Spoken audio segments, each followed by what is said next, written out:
Shalom Bapak Ibu Saudara, mari kita ngomongin firman Tuhan. Sebelumnya mari kita berdoa. Tuhan, kami akan ngobrol tentang firman-Mu. Bimbing kami ya Roh Kudus, agar kami bukan saja ngobrol tentang firman-Mu, tetapi kami menjadi pelaku yang setia. Dalam nama Yesus, firman yang hidup, kami berdoa. Amin. Hari ini kita ngopi dari Mazmur 37 ayat 25. Dahulu aku muda, sekarang telah menjadi tua, tetapi tidak pernah kulihat orang benar ditinggalkan atau anak cucunya meminta-minta roti. Demikian firman Tuhan, berbahagialah setiap orang yang merenungkan dan melakukannya. Judul renungan hari ini, kesetiaan Tuhan sepanjang masa. Pernahkah saudara mengalami saat-saat di mana saudara berhenti sejenak dan melihat ke belakang, merenungkan tentang seberapa jauh Tuhan telah menyertai saudara? Terkadang kita begitu fokus pada apa yang akan terjadi selanjutnya, sehingga kita lupa mengingat apa yang telah Tuhan lakukan. Namun Mazmur 37 ayat 25 adalah salah satu ayat yang mengundang kita untuk berhenti sejenak dan merenungkan kesetiaan Tuhan, bukan hanya sesaat tetapi sepanjang hidup kita. Daud sang pemazmur kini sudah menjadi lebih tua, dan saat ia merenungkan kehidupan, ia menyatakan sesuatu yang indah. Tidak pernah kulihat orang benar ditinggalkan. Dengan kata lain, Tuhan tidak pernah mengecewakan saya.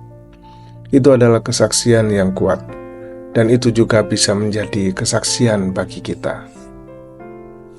Mazmur 37 adalah dorongan Daud kepada mereka yang mungkin khawatir tentang orang jahat yang makmur atau orang benar yang menderita. Mazmur ini mengajarkan kita untuk percaya kepada Tuhan, berbuat baik, dan menunggu dengan sabar. Ayat 25 berasal dari Daud yang lebih tua dan lebih bijaksana, yang telah melihat banyak cobaan. Dia pernah melarikan diri dari Saul. Dia menghadapi pengkhianatan, kesedihan, dan bahkan kegagalannya sendiri. Namun melalui semua itu ia berkata, "Saya sudah cukup lama hidup untuk tahu bahwa Tuhan memelihara umat-Nya." Beberapa hal utama yang dapat kita simpulkan dari firman Tuhan ini adalah kesetiaan Tuhan berlangsung sepanjang hidup. Daud tidak pernah mengatakan Tuhan setia ketika saya masih muda atau hanya di saat-saat yang baik. Dia berkata, dari masa mudaku sampai usia tuaku, aku tidak pernah melihat Tuhan meninggalkan orang benar. Kesetiaan Tuhan tidak musiman, tetapi kekal. Yang kedua, orang benar tidak ditinggalkan. Ini tidak berarti kita tidak pernah menghadapi kesulitan, namun itu berarti Tuhan selalu menyertai kita. Penyediaannya mungkin tidak selalu terlihat seperti kemewahan, tetapi selalu terlihat seperti kasih dan kehadirannya. Yang ketiga, Tuhan peduli pada generasi penerus kita. Daud tidak hanya menyoroti orang benar tetapi juga anak-anak mereka. Berkat Tuhan tidak berhenti pada kita. Berkat itu mengalir ke generasi berikutnya. Ketika saudara menjalani kehidupan beriman, saudara sedang membangun warisan rohani. Bayangkan sebuah pohon yang ditanam di tepi sungai.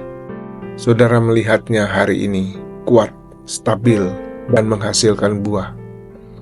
Namun pohon itu awalnya adalah benih. Pohon itu bertahan melewati badai, musim kemarau, dan angin kencang. Sekarang pohon itu berdiri tegak, bukan karena tidak pernah berjuang, tapi karena akarnya tertanam sangat dalam ke tanah. Seperti itulah kehidupan orang yang berakar pada Tuhan.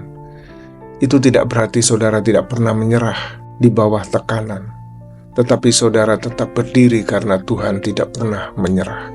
Jadi bagaimana kita dapat menjalani kebenaran ini dalam hidup kita? Ingatlah penyertaan Tuhan. Renungkan tentang saat-saat Dia menyediakan kebutuhan ketika saudara tidak memiliki sesuatu. Mengingat kebaikan Tuhan dan bersyukur akan membangun iman kita. Percayalah kepadanya dalam kebutuhan saudara saat ini. Jika Dia tidak pernah meninggalkan saudara sebelumnya, Dia tidak akan meninggalkan saudara di masa-masa yang akan datang. Dengan kita setia kepada Tuhan hari ini, sebenarnya kita sedang menginvestasikan hidup kita untuk memberikan warisan kepada generasi kita selanjutnya. Bersaksilah, bagikan kisah saudara seperti yang dilakukan Daud. Seseorang perlu mendengar bahwa Tuhan itu hadir dan Tuhan itu setia, menyertai orang yang beriman kepadanya. Mari kita berdoa. Tuhan, terima kasih karena Engkau setia dari awal sampai akhir. Terima kasih karena tidak pernah meninggalkan kami, karena selalu hadir dengan kasih karunia dan penyediaan-Mu. Tolonglah kami untuk mengingat kebaikan-Mu dan mempercayai-Mu lebih dalam hari ini. Tolonglah kami agar kami hidup mencerminkan kasih-Mu, bukan hanya untuk kami, tetapi bagi generasi kami selanjutnya. Jadikan kami kesaksian hidup tentang kesetiaan-Mu yang tidak pernah berubah. Di dalam nama Yesus. Amin.